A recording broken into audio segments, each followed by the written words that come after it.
All right, in my last video, I showed you how to set up your Challenge A binder and what tabs to put in place. Go check that out if you haven't seen that yet at pagebombasey.com. Today, I'm going to take you through the Challenge A guide and show you what pages you need to copy out of this guide and put into this binder. So let's get started. The first tab we have is our assignments tab. The biggest key in Challenge A is that you want your students to take ownership of their work, and so you want to make sure they have all the information that they need. So let's go over here to our first pile, and we're going to look at page 30 and 31. I recommend making a copy of that and putting it in your child's binder. I put it in a slipcover because they're going to use it there all year long. This is just an at-a-glance of the entire curriculum. I find most kids don't look at it, but it's helpful for them to have. The next thing you're going to want to have made a copy of, pages roughly 35 through 95, are all of the actual assignments, the Challenge A guide assignments. Now, for first semester, I am just going to put weeks 1 through 15 for the first semester, and I'm going to hold on to that extra copy until second semester, just to keep their notebook from getting too congested and too thick. In the guide, in the very back, on page 217, is this at-home assignment planner. If you choose to use this, I recommend making 30 copies and placing those here as well. There are a lot of different planners out there and a lot of different ways of doing this. There's things on the Connected, so you really need to make a decision as if this is the best way for you to organize your child.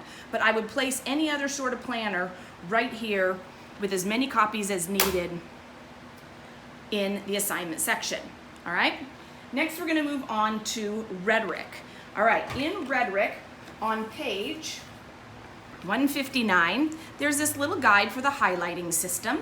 I just made a copy of that page. I cut it out, highlighted it, and I'm going to paste that, and I'm going to stick that with tape right here so that if my student ever forgets about the highlighting system, they have it right there for them. The next step is page 165 of the guide. This is, you need to make about 16 to 17 copies of this. They're going to use this with the book. It just couldn't happen. They're going to do one a week. So make the necessary copies. That's page 165, and place that in their binder. Whoops, having a hard time here. Goodness gracious. All right, that took a minute.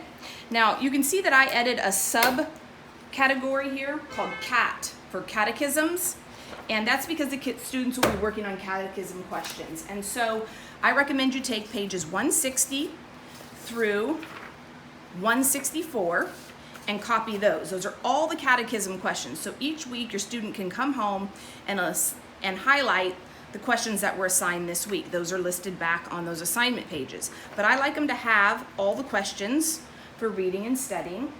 And then I also recommend copying page 167. This is the Jeopardy board, and a lot of tutors use this in class throughout the entire year. So it's kind of worthy of a slipcover. All right? Next, we'll move on to debate. So pages 167 through 201.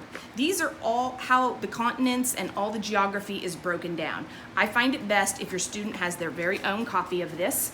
This front page is a scope and sequence of the entire geography debate broken down for the year. This is just a good tool for them to have, so I recommend you make a copy of that. I X'd that out, I'll tell you why in just a second. And just put that in their notebook. That way they have access to all of the terminology they need throughout their year. Now, students will also be doing a glossary of terms. Some directors like you to give them this definitions, some don't. I put it in once again because I want my students to just have everything that they need. There's no excuse for not, I don't want them spending 3 hours Googling these. So I just make a copy, and that is page 202 through 205. So they have access to that in their binder. Now next up is research. Research is our science strand. And pages 127 through,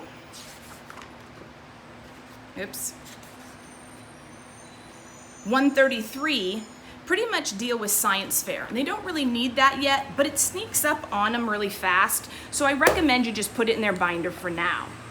Then second semester, they'll be doing the anatomy.